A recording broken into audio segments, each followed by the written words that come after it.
Shalom ho sa inyong lahat. Tayo po'y muli narito sa ating programang Word Made Flesh. Sa ating pong pagdiriwang na ikalawang linggo sa panahon po ng Kwaresma. Napakahalaga po ng mga pagbasang marinig natin sa ating pag-aaralan ngayon sa ating palatuntunan dahil ho tayo naghahanda para sa Pasko ng Pagkabuhay. Ito hong Kwaresmang ito ay paghahanda para sa pagdiriwang natin ng ating pagiging mga Kristiyano sa ating pagkakabinyag. At doon sa pagkakabinyag natin, magkakaroon ho tayo ng pagbabago doon. Talagang napaka-lalim na pagbabago. Yun ho ang isa sa larawan sa ating Ebanghelyo ngayon ng Transfiguration. Napakaganda hong tagpo ito sa Ebanghelyo ho. Tayo rin ho, nag-transfigure ho tayo. Sasabihin ho sa atin ng Ama, yung sinabi niya tungkol kay Jesus. Ito ang minamahal kong anak, lubos ko siyang kinulugdan.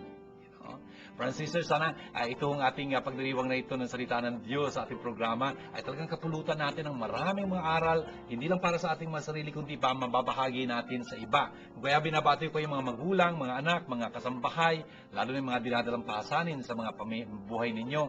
Yung po mga kapatid ko sa kaparian, mga diakono, religyosa, mga seminarista, mga katekista, yung mga lay ministers of the word na nagpapalagaran ng salita ng Diyos. Sana po yung magkaroon ng kabuluhan at talagang tulong itong ating palatuntunan sa inyo. Kaya saan man kayo naroon, ang bati ko sa inyo, shalom sa inyong lahat.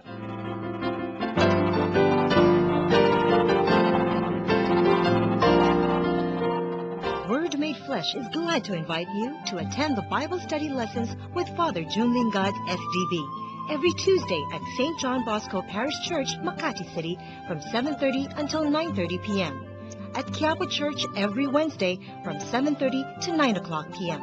And every second and fourth Thursday of the month at VMI School Ayala Alabang from 7:30 to 9:30 p.m.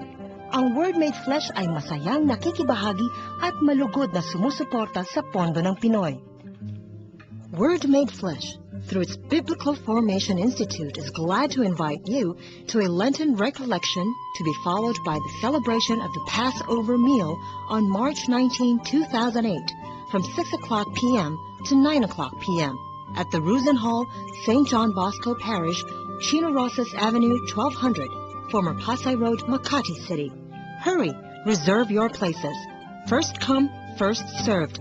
For further inquiries, please contact Nitz Castro at 0917-629-1851 or 527-3952 or Pat Gualberto at 0921-373-8348 or 831-1446.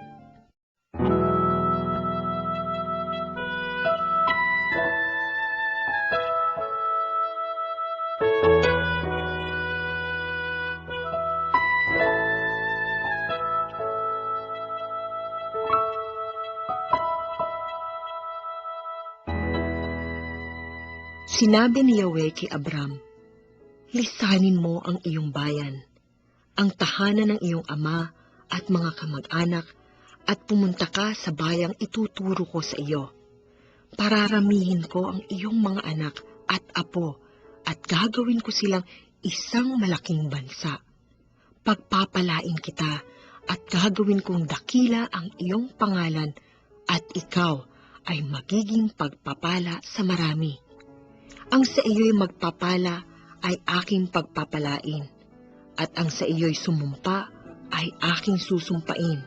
Sa pamamagitan mo, lahat ng mga bansa sa daigdig ay aking pagpapalain.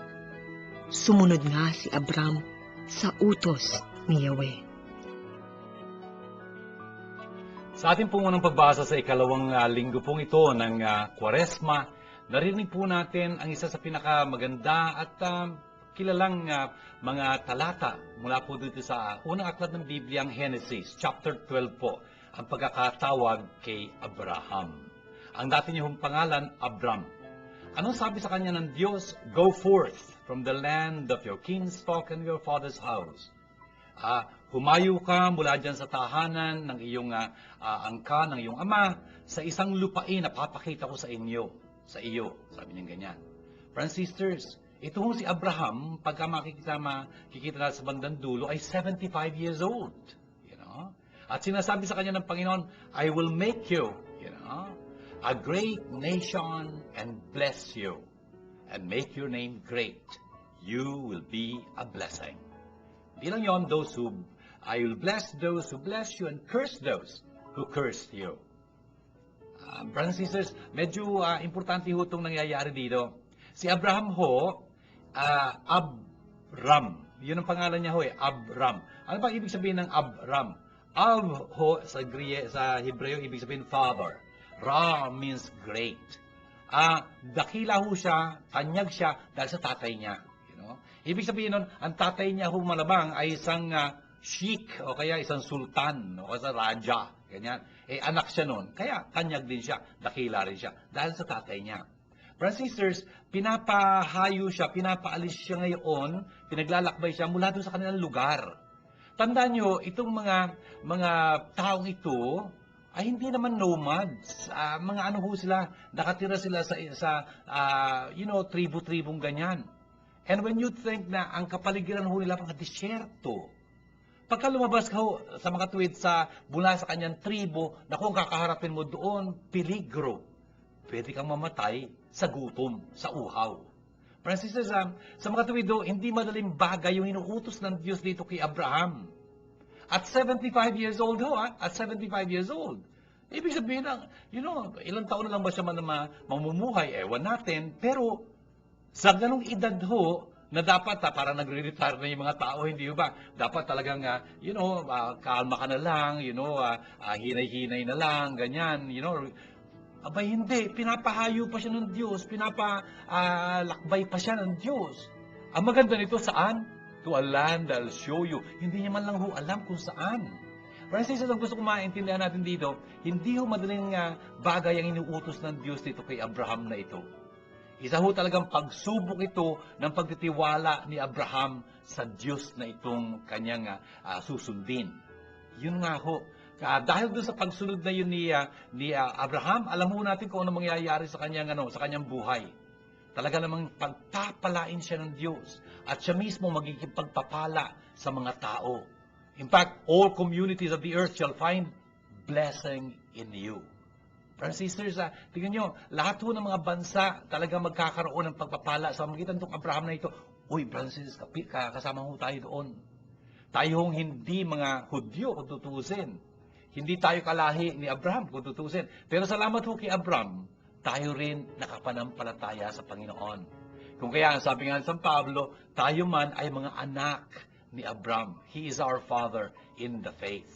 Yun ang gagawin ni Abraham. Susunod siya, kaya sa utos ng Diyos sa kanya. Kahit na mahirap, kahit na peligroso, kahit na parang he was uprooted from his comfort zone. Talaga ho. Talagang inalis siya doon sa kanyang kinalalang dyan. Ang ganda-ganda na ng buhay niya doon. Naku, ngayon, hindi nakatiyakan ng pupuntahan niya. Hindi man lang niya alam kung saan pupunta pamumunuan siya ng Diyos. At gagamitin niya doon yung kanyang pananampalataya sa Diyos. Susundin at susundin niya lagi yun. Brothers and sisters, nandito ho tayo sa panahon ng Kwaresmang ito.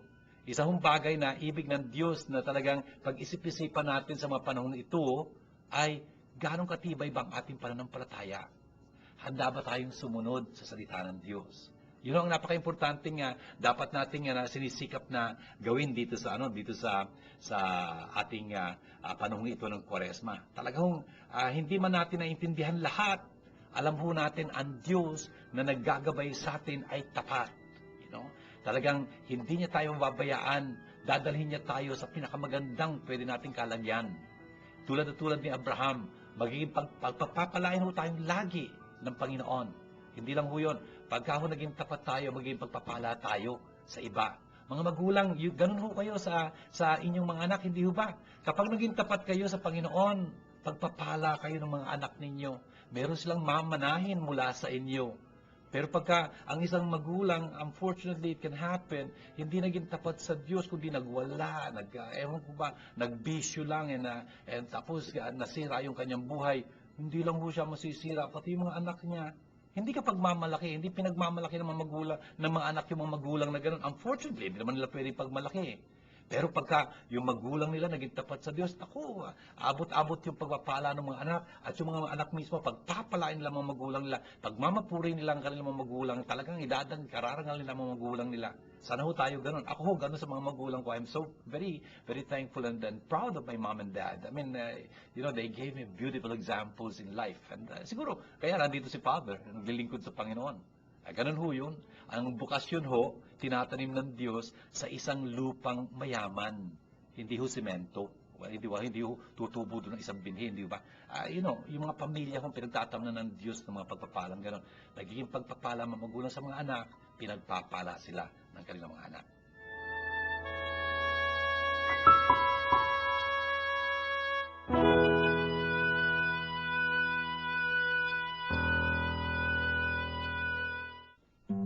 Word Made Flesh, through its Biblical Formation Institute, is glad to invite you to a Bible seminar entitled Development of Faith in the Gospel of John. First part, on March 8, 2008, from 8:30 a.m. to 6 o'clock p.m.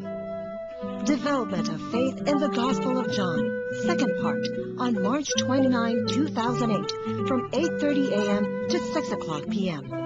The venue is at the Lay Formation Center, Lay Force, in San Carlos Formation Complex, EDSA, Guadalupe, 1200 Makati City. Telephone number 895-5555, local 300 and 301. For further inquiries, please contact Ms. Castro at 0917-629-1851 or 527-3952, or Pat Gualberto at 0921-373-8348 or 831-1446. Hurry! Reserve your places. First come, first served.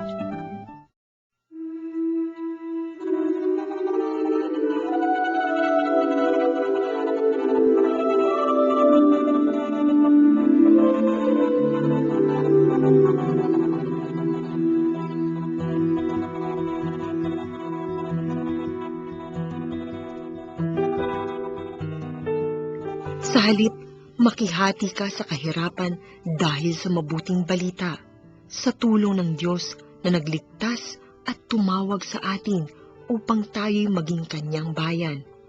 Ito'y ginawa niya sa pamamagitan ni Kristo Jesus, hindi dahil sa ating mga gawa, kundi ayon sa kanyang layunin at kagandahang loob na inilaan sa atin bago pa magsimula ang panahon.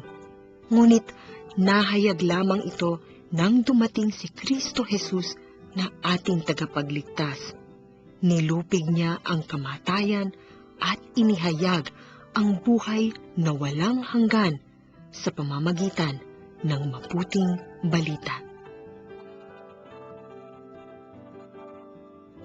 Sa ating pong ikalawang pagbasa, tayo po'y nakikinig sa ikalawang sulat ni San Pablo sa kanyang disipulo na sa Timoteo. Ang ganda-ganda ho na sinasabi dito ni San Pablo sa kanyang alagad na ito. Ang sabi niya, bear your share of hardship for the gospel, with the strength that comes from God. Tingnan niyo sa pangangaral ho ng magandang balita, lagi hong may kalakip yun na hirap. Lagi hong mayroong pagsubok. Hindi ho madali sa makatuwid.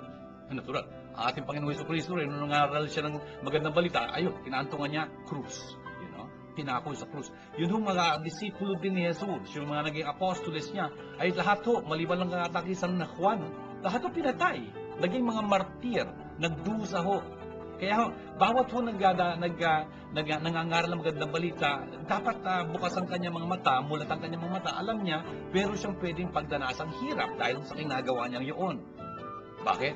Simple naman ang maintindihan. Ang Diablo ho, he will not take things sitting down. Kung kaya, meron hong hirap talagang paparama siya pag nagkataon. Ganon din ho yun. Yun yung mga nangangaral ng magandang balita ng tunay, siguro nakangiti sila, pero, meron ho silang mapasanin kung tutusin. Kaya, pagdasal natin yung mga nangangaral sa atin. Ano po? In that way, also, please pray for Father June. The point is, yung si Timoteo ho, sinasabihan dito ni San Pablo, talagang batahin mo yung hirap, yung iyong bahagi doon sa hirap ng Ebanghelyo sa pangangaral ito. Paano babatahin yon? Sa magitan ng lakas na nanggagaling sa Panginoong Diyos. Brothers and sisters, it's very true. It's God who gives us the strength to carry on. Ganun ho yun. Really, tapat naman ng Diyos, hindi niya naman tayo susubukin ng higit sa ating mga kakayanan. Pero may mga pagsubok, no doubt. Tapos, ang sabi pa rito ni San Pablo sa verse 8 ay, ang Diyos na ito, niligtas tayo. He saved us. Hindi lang yun. At tinawag tayo sa isang banal na pamumuhay. Hindi sa pamamagitan ng ating mga gawa, kundi sa pamamagitan ng kanyang mismong panukala, sa pamamagitan ng kanyang biyayang ibinigay niya sa atin sa pamamagitan ni Kristo Jesus, bago pa nagsimula ang panahon. Francis, nakakalula ko yung sinabing yun ng Panginoon. O sinasabi ni San Pablo dito yung pinasasabi sa kanya ng Panginoon. We have been saved. Totoo yun. Nailigtas ho tayo ng Diyos. At yung kaligtasan yun, of course, pinangahawakan natin ngayon ng buong pag-asa. It is a fact. It is a fact. But it's not realized fully yet. Alam mo natin, mayroong mga tukso pa tayong dinaranasan o dinadaanan, di ba? Meron pa tayong mga hirap na dapat batahin. Akala ko ba ligtas na tayo? Yes, ligtas na tayo, pero dadaan ho tayo dito. Dapat talagang patunayan natin, gusto natin itong kaligtasan ito. At handa ho tayong magpasa ng krus kasama ng ating Panginoon. Natural. He said, follow me. If anyone wishes to follow me, let him take up his cross daily. Let him deny his very self, take up his cross daily, and follow me. Notice, pagkatapos mo itakbo sa sarili mo, dapat talagang meron kang pagnanais, batahin yung cross na yun na pinapapasan sa iyo ng Panginoon, kasama niya, at susunod tayo sa Kanya. Ganun ho yun niligtas ho tayo ng Diyos. Alam natin, ligtas na tayo. Pero, salvi, tayo ho'y ligtas sa pamamagitan ng pag-asa.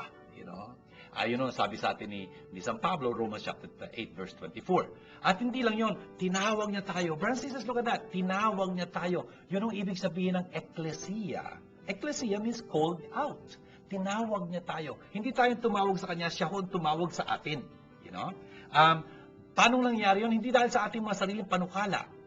Hindi ho. Kundi sa pamamagitan ng kanyang disenyo ho, ng kanyang pagnanais, yun ang kalooban niya, na tayo'y maligtas at tayo'y tawagin, mapabilang sa eklesiya. Sang-ayon sa makatuwid sa biyaya na binigay sa atin sa pamamagitan ng ating Panginoong Jesucristo. Ang ating Panginoong Jesucristo ang naging sanhi kung bakit tayo pinagpapala ng Diyos. At ito ho'y pagkakalob sa atin ng Diyos, sinais siya ng pagkalob sa atin before time began. Kaya imagine, nakakalula ho yun. Bago pa nagsimula ang panahon, nung wala pang panahon, ayun na ho, nais ng Diyos na mangyari sa atin. Maligtas tayo, tawagin tayo sa pamamagitan ng kanyang biyaya. Kung kaya nga sa dulo ho nito, ang sabi dito itong bagay na ito na nooy hindi naman nailahad, ngayon ho becomes manifest. How? Through the appearance of our Lord and Savior Jesus Christ. Brothers and sisters, yun nga ho, dahil napakita na ho ang ating Panginoon Jesucristo some 2,000 years ago, ito hong mga panukala ng Diyos na ito na sinimulan niya pa bago pa nagsimula ang mundo, nagsimula ang panahon, at ito'y nagkatotoo ho sa pamamagitan nga ng pagdating dito ng ating Panginoon Jesucristo na talaga namang nilupig ang kamatayan. Okay? Talagang winasak niya yung kamatayan niya sa pamamagitan ng kamatayan sa krus niya at nagbigay sa atin tuloy ng buhay at walang kamatayan. Brought us life in immortality.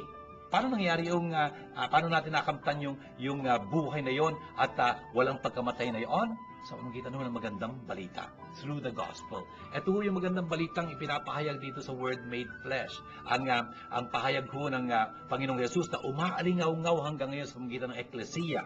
At ito ho ding balitang ito ay umaalingaw-ngaw sa pamamagitan nito ating programa na pinagpapasalamat natin sa Panginoon. Sana ho kayo rin kasama ni Father June nagpapasalamat sa Panginoon para dito sa programang ito.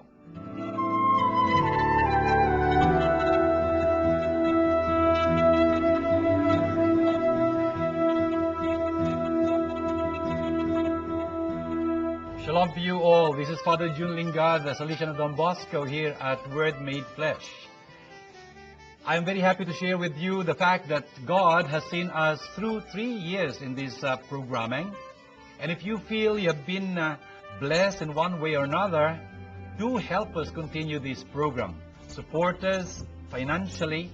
And if you want to do that, please know that our Word Made Flesh Foundation Incorporated account in the Bank of Philippine Islands, current account, is numbered 0011-165362. Our dollar account, FCDU, account number 0014151206, with a SWIFT address as BOPIPHMM.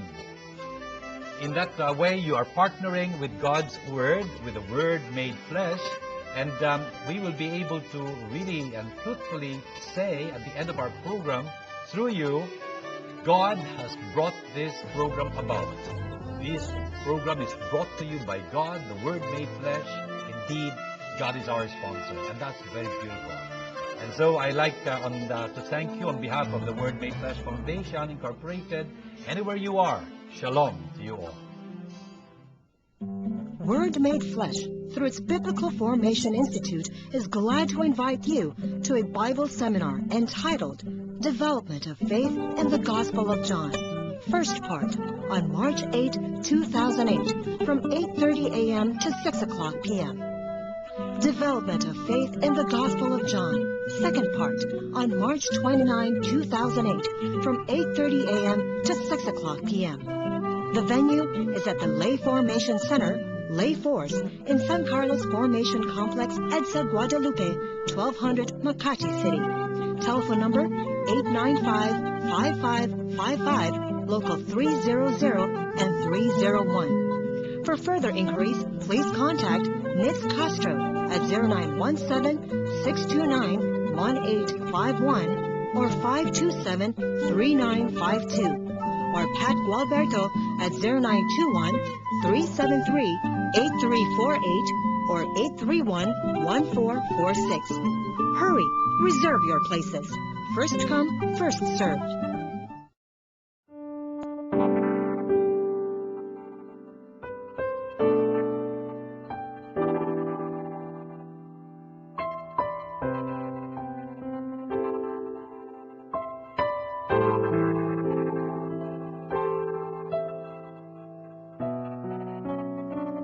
Sumainyo ang Panginoon. Ang magandang balita ng Panginoon ayon kay San Mateo. Pagkaraan ng 6 na araw, isinama ni Jesus si Pedro at ang magkapatid na Santiago at Juan, at sila'y umakyat sa isang mataas na bundok. Samantalang sila'y naroon, nakita nilang nagbagong anyo si Jesus. Nagliwanag na parang araw ang kanyang mukha, at pumuting parang busilak ang kanyang damit. Nakita na lamang at sukat ng 3 alagad sina Moises at Elias na nagipag-usap kay Jesus. Kaya't sinabi ni Pedro kay Jesus, Panginoon, mabuti pa'y dumito na tayo. Kung ibig ninyo, gagawa ako ng 3 kubol. Isa sa inyo, isa kay Moises at isa kay Elias. Nagsasalita pa siya nang liliman sila ng isang maningning na ulap. At mula rito'y may tinig na nagsabi, ito ang minamahal kong anak, na lubos kong kinalulugdan. Pakinggan ninyo siya. Ang mga alagad ay natakot ng gayon na lamang nang marinig nila ang tinig, at sila'y napasubasog. Ngunit nilapitan sila ni Jesus at hinipo, tumindig kayo, sabi niya. Huwag kayong matakot. At nang tumingin sila, ay wala silang nakita kundi si Jesus. At habang bumababa sila sa bundok, iniutos ni Jesus sa kanila, huwag niyong sasabihin kanino man ang pangitain hanggat hindi muling nabubuhay ang anak ng tao. Ito mga kapatid, ang magandang balita ng ating kaligtasan. Mga kapatid, ito po ang isang napakagandang tagpo sa buhay ng Panginoon na sinasalaysay ho ng 3 ibanghilista, Mateo, Marcos, Lucas, at tutukuyin ho ni San Pedro sa kanyang sulat pagdating ng panahon. Ano itong istoryang ito? Ang pagbabagong anyo ni Jesus, the Transfiguration. You know? Mahal na mahal ni Father June ang istoryang ito. Bakit? Kasi pinagdiriwang ho ang Transfiguration sa August 6. August 6, birthday ho ni Father June. Kaya gusto ko ito, ebanghelyo nito. Saan ba naganap itong tagpong ito? Sang-ayon ho sa tradisyon, doon sa bundok ng Tabor. Pagka nandun ho kayo sa lugar na yon sa Galilea ho, sa Israel, makikita nyo, kapatagan ho yun. Ang Galilea ho, most of the place there is really, plains, something like that. A lot of plains. Of course, there are mountains around, pero a big plain din. And all of a sudden, doon sa kalagitnaan nun, ako, meron hong mataas na bundok. Yun ho yung Tabor. At doon sa itaas ng bundok na ngayon, meron hong napakalaking simbahan, napakagandang simbahan na gumugunita dito sa storyang ito. Ano nga ba nangyari? After 6 days. Ano yung after 6 days na yun?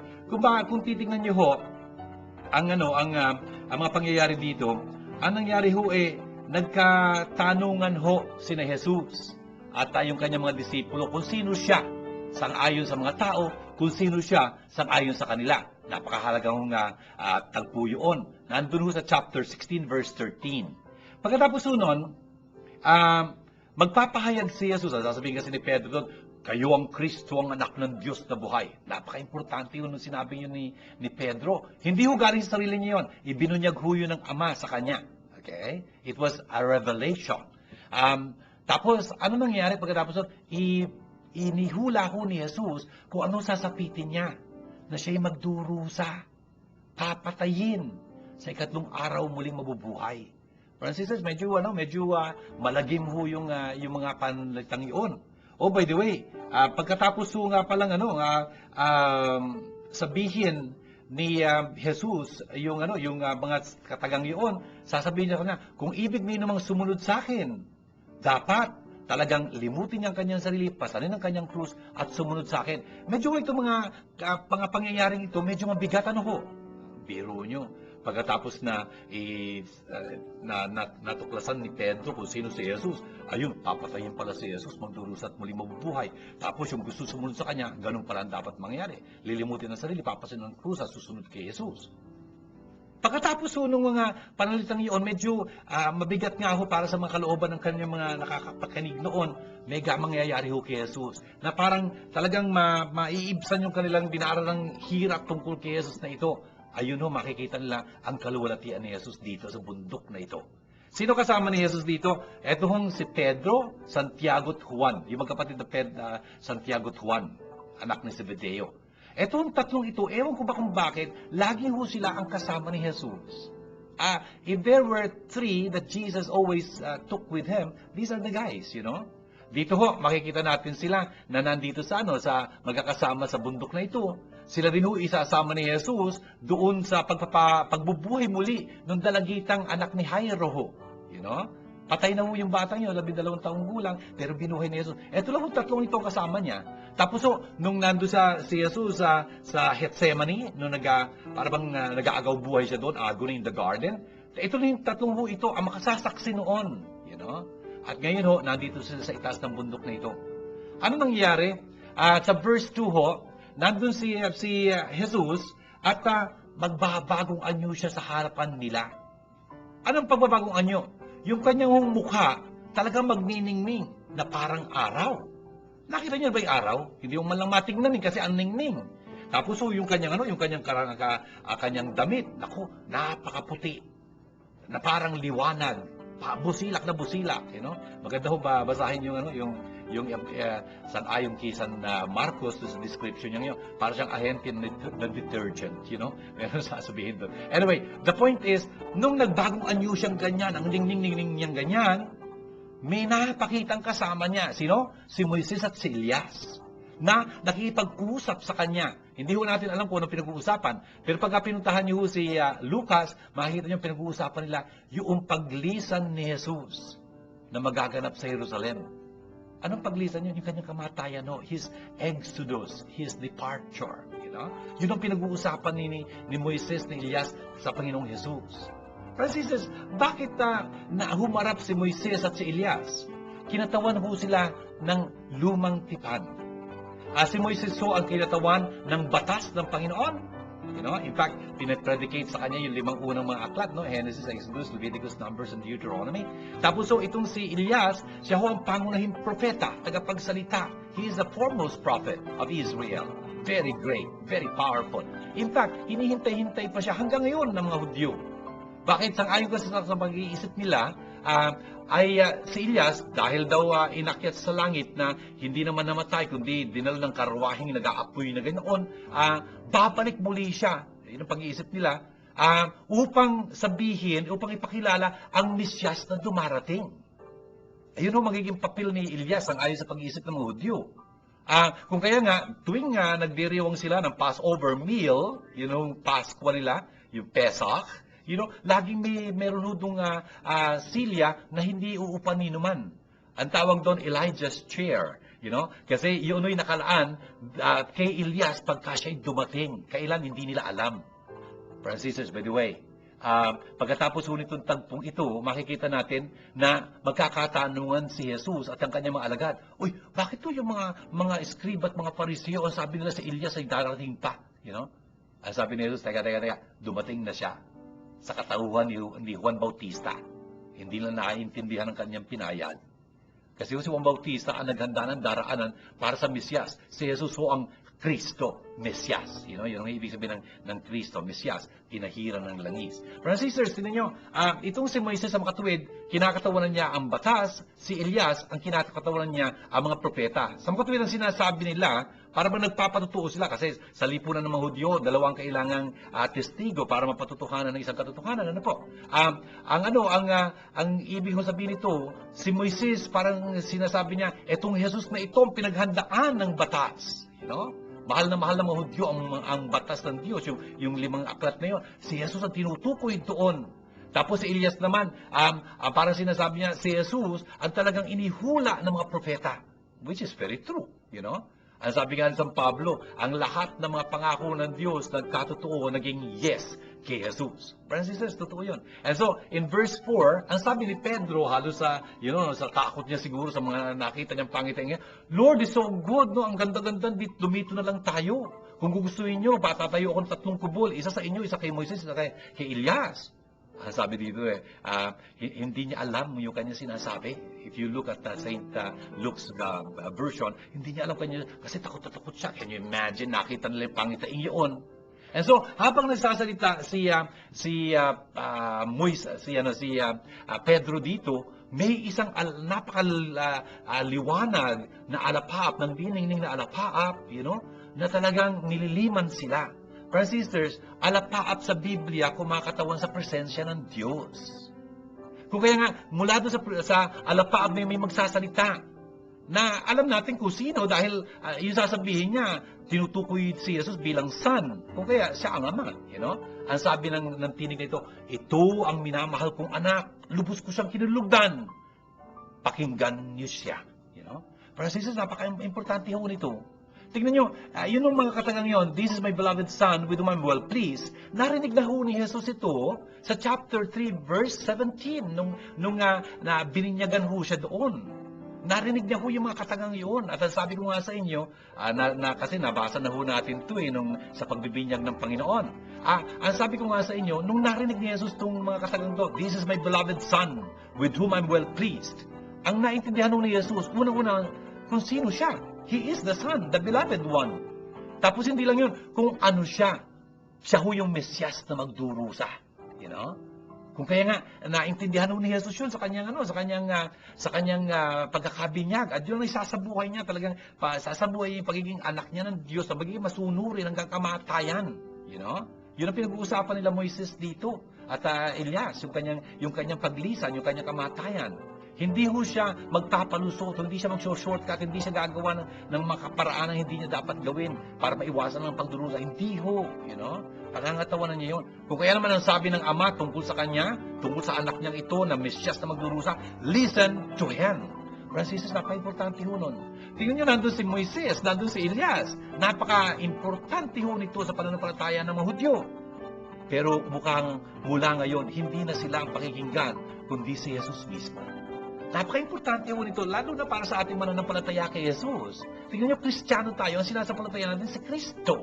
Lahat nung nauna na naisulat, sabi nga ni San Pablo, sa chapter 15 verse 2, yung lahat ng mga sulat na yun, ay naisulat para sa ating katututo. Para sa ating katututo. Upang mula doon sa kanilang pagtatyaga, mula sa kanilang mga dinanas, magkaroon tayo ng pag-asa. Brothers and sisters, talagang gano'n ang mangyayari kung paghahawakan natin, matututo tayo sa mga naisulat noon. Talagang makikilala natin kung sino si Jesus. Siya ang ating tanging pag-asa. Christ our hope, you know. Anyway, brothers and sisters, sa verse 6, you know, nung narinig ito ng mga disipulo, talaga naman nalugmok silang ganyan, napasubasog sila, you know, at lubha silang natakot. I mean, biro mo, narinig yung tin, nakita nila yung pangitain, narinig pala yung tin, talaga naman nakatatakot yung pangyayaring yon. Ano nangyari?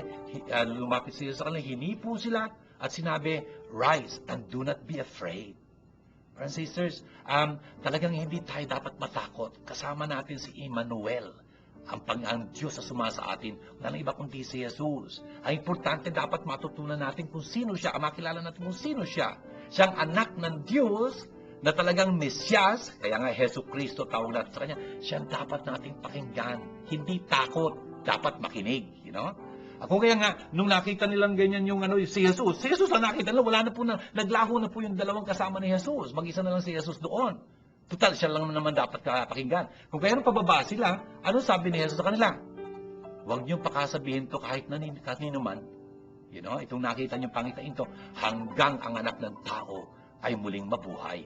Brothers and sisters, medyo importante yung maintindihan natin mga pahayag na ito. Tingnan nyo, si Pedro, Santiago at Juan. Itong tatlong ito nakasaksin muling yung pagbabagong anyo ni Jesus. Sila rin yung makasaksi ng pagdurusa ni Jesus. Tandaan natin, tayo importante para sa atin, nagkaroon tayo ng eksperyensya ng kaluwalhatian ng Panginoon.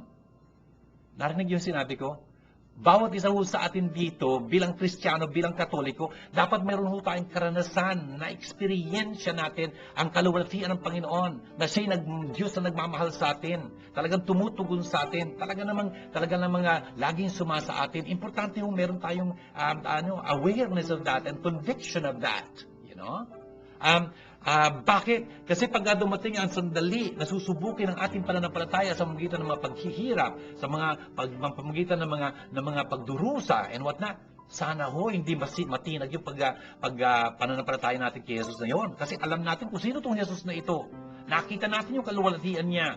Kung nagdurusa man siya at nagpagdusa tayo kasama niya, alam natin hindi magtatapos sa kamatayan niyo. Kundi si Kristo yung namatay, si Kristo yung muling nabuhay. Tayo man, ganun ang mangyayari sa atin. Brothers and sisters, kaya may kaugnayan yung pagbabagoan yun ni Jesus saka yung pagdurusang yun sa Gethsemane. Tapos tingnan nyo, yun yung pagka nakaranas tayo ng magandang pangyayari sa atin, kasama ng Panginoon, hindi ho ibig sabihin mananatili tayo doon. We will have to come back to real life once more and bring that experience here, you know? At napaka-importante yung bagay nito. Tanungin ho natin sarili natin, talaga bang si Jesus? Talagang si Jesus ba ang pinakikinggan natin? O baka kung sino-sino lang, you know? Hindi yung ganon. Dapat makinig tayo kay Jesus. Si Jesus yung pinapangaral ng eklesiya. Pinapaalingaw-ngaw ho doon. Katekesis ho, katisismo, katekista. Ang eklesiya ho, the church, ang nagpapaalingaw-ngaw ng tinig ni Kristo. Yun din yung ginagawa dito ni Father June. You know? Ang ibig kong mangyari dito sa aking mga sinasabi, tinuturo sa inyo, talagang pakaulitin ko lang yung tinuturo ng eklesiya na alam ko tinuturo ni Jesus. Kung meron akong tinuturo, hindi tinuturo ng eklesiya, huwag niyo akong pakinggan. You know? Ganun kasimple yun. The point is, sana ho, talagang suriin natin sarili natin, talaga ba si Jesus ang pinakikinggan natin? And at the end, tandaan natin, tapos na ho yung istorya ng pagbabawal ni Jesus na huwag nila pakasabihin ito sa kanino man. Hindi ho. Ngayon ho, pagkatapos ng misa, sabihin sa atin, humayo kayo. You know? Humayo kayo, ibig sabihin, ipamalita nyo itong nakatagpo nyo si Jesus na muling nabuhay na ito. Hindi na tayo pinatatahimik ni Jesus, kundi pinagiging mga disipulo niya tayo, mga subo niya tayo ngayon. Karangalan natin yun.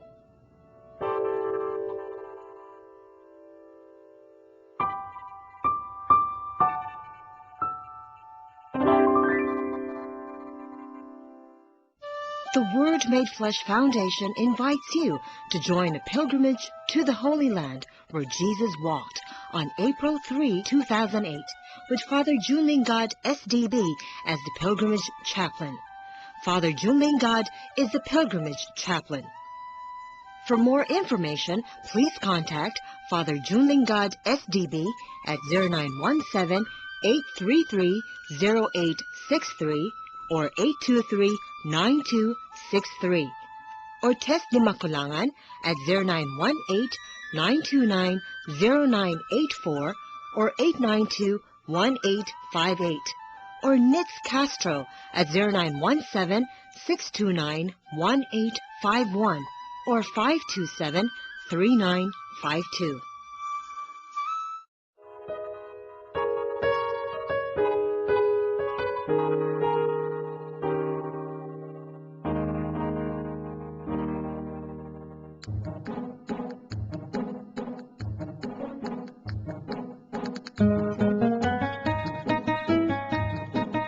Father Junit, is it good to be honest?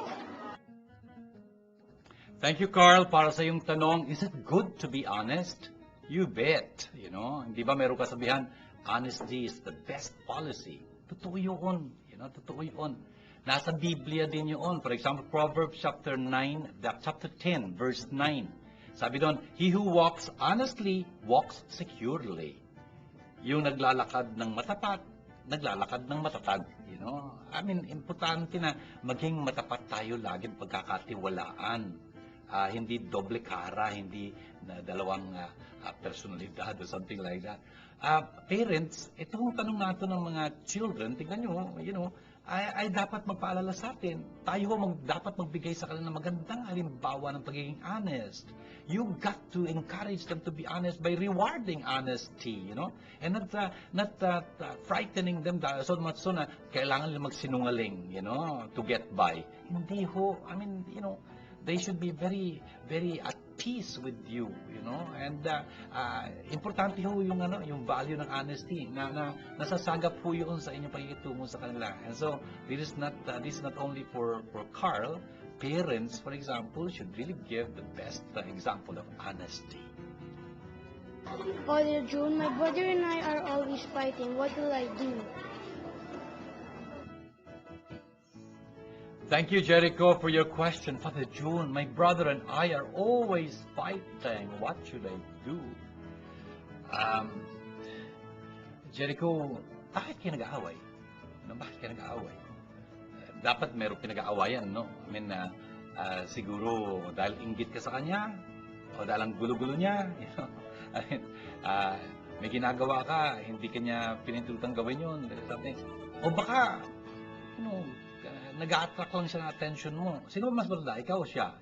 Parang ganun lang dapat tanong dito. Pero pagka nag-aaway lagi, may problema doon. Bakit lagi? Paminsan-minsan siguro. Pero pag laging nag-aaway, bakit? Importante na mga parents, maintindihan nyo yung nangyayari doon sa mga anak. They are fighting for something, kung kaya, dapat yung mga magulang ang magpapaunawa sa kanila, ano bang dapat mangyari dito? Kasi yung mga bata mismo, hindi na maintindihan yan eh. You cannot just say, you be patient, you're bigger, your brother is smaller. Pwede yun, kaya lang, dapat maintindihan. Bakit nga ba sila nag-aaway? Baka nagkakaingitan kasi itong batang itong mas maliit, laging kalinga ng nanay niya, nainggit tuloy mas malaki, Hindi dapat you got to be able to share your attention and your love to both pagka ganon. Kung kaya medyo naging problematiko pagka parents don't explain, Importante ho na may iwasan naman ho ito. Hindi naman sila, you're not raising them to be boxers, right? And so, kung kaya dapat matulungan niyo sila, magkaintindihan sila. And I think a very big part is an explanation on the part of parents. Sir June, how will you tell me so I will not easily give up? Hi, Ram. Thank you very much for your question. What will you tell me so that I will not easily give up? Ram, please remember, Jesus loves you very much. Jesus really loves you very much. Okay? Jesus never gave up. Really never gave up till the end. He was very, always with people, always encourage them, always welcome the kids, especially to him.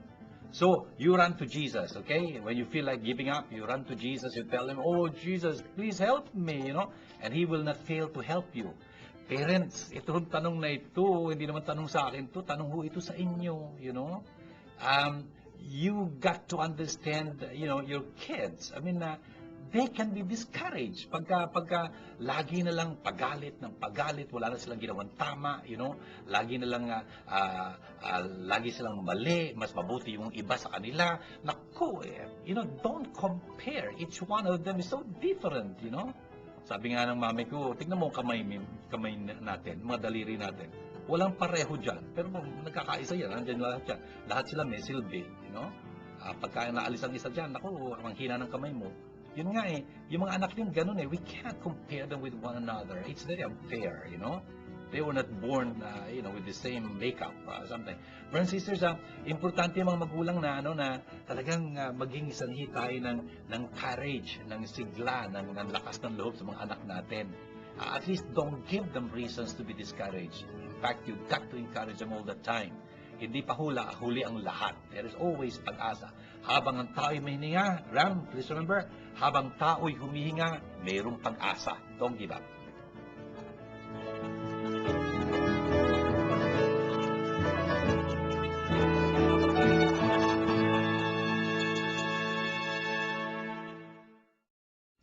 The Word Made Flesh Foundation invites you to join a pilgrimage to the Holy Land where Jesus walked on April 3, 2008, with Father Junling God, SDB, as the pilgrimage chaplain.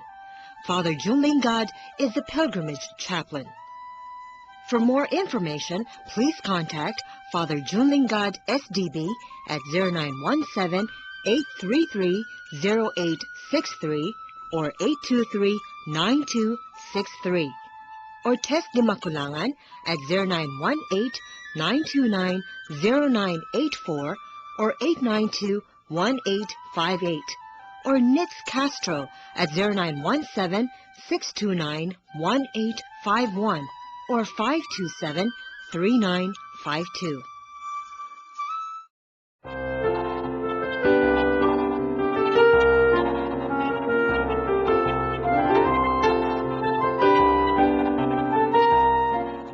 Dito po sa mga pagbasang narinig natin sa ikalawang linggo pong ito ng Kwaresma, kung doon po sa unang linggo tayo'y pinisintahan noong pagsubok kay Jesus, na napagwagian niya roon, tayo rin po na ngayon sa ikalawang linggong ito ay hinahamon na makapagbagong anyo tulad ng ating Panginoong Jesus.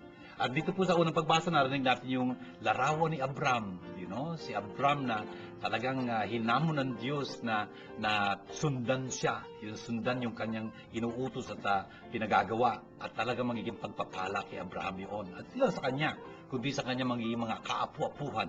Tayo rin napagpala ng Diyos sa pamamagitan nitong pananampalatayang ito ni Abraham, dahil tayo rin handang sumunod sa Diyos tulad niya. Tapos sa ikalawang pagbasang narinig natin, talaga namang parang pinapaalala sa atin, hindi parang pinapaalala sa atin ni San Pablo na sa ating pagsisikap maging tapat sa Panginoon, sa ating pagsisikap ng bagong anyo kasama niya, ay mayroong mga paghihirap na daranasin tayo. Pero kaya lang dapat maging malakas tayo, yung lakas na yun ay galing sa Diyos. Tayo ay talagang pinapahaginan ng pagliligtas ni Jesus. Talaga namang inaangkin natin yung pagliligtas na ito, tinatawag niya tayo. Napakalaking karangalan noon. Yun pagkakatawag natin yun, hindi dahil sa ating mga sarili yun, kundi dahil sa ating Panginoong Jesucristo. Kaya napakaganda po na itong Ebanghelyo sinasampalatayanan natin to, magandang balita ng Panginoon, nagbibigay sa atin ng buhay at walang hanggang buhay, walang kamatayan. Yun life and immortality. Dahil doon sa Ebanghelyo, narinig natin, napakaganda nung sinasanaysay sa atin yung pagbabagong anyo ni Jesus. At dapat maganap din sa atin habang nag-aanda tayo sa muling pagkabuhay ng Panginoon.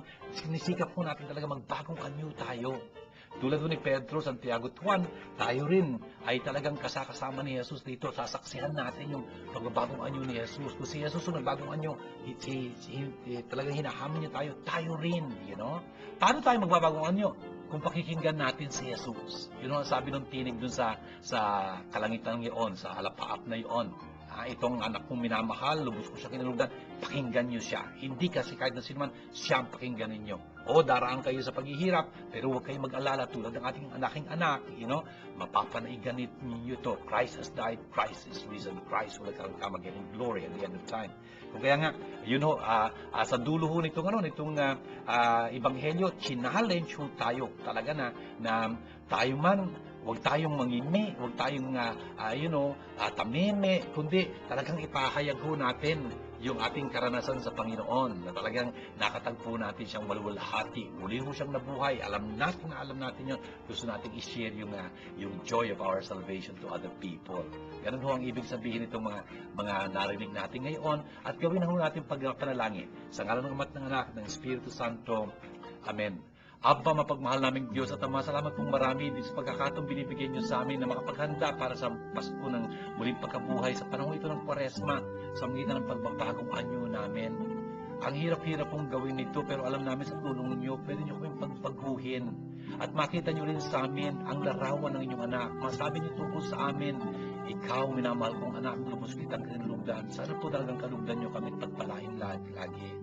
Abba, tinataas po namin sa inyo ang lahat ng mga nagsisubaybay ng aming palatuntunang Word Made Flesh. Saan po sila naroon? Sa magitan ng telebisyon, ng radyo, ng computers nila, sa internet. Abba, hinihiling namin na sana ipagpalain yung bawat isa na mayroong lumbay, mayroong pagkapigati, mayroong dinaranas na hirap, mayroong mga sakit na humingi sa inyo ng kagalingan. Tampihan niyo ho sila yung awa ng inyong biyaya, ng inyong patawad.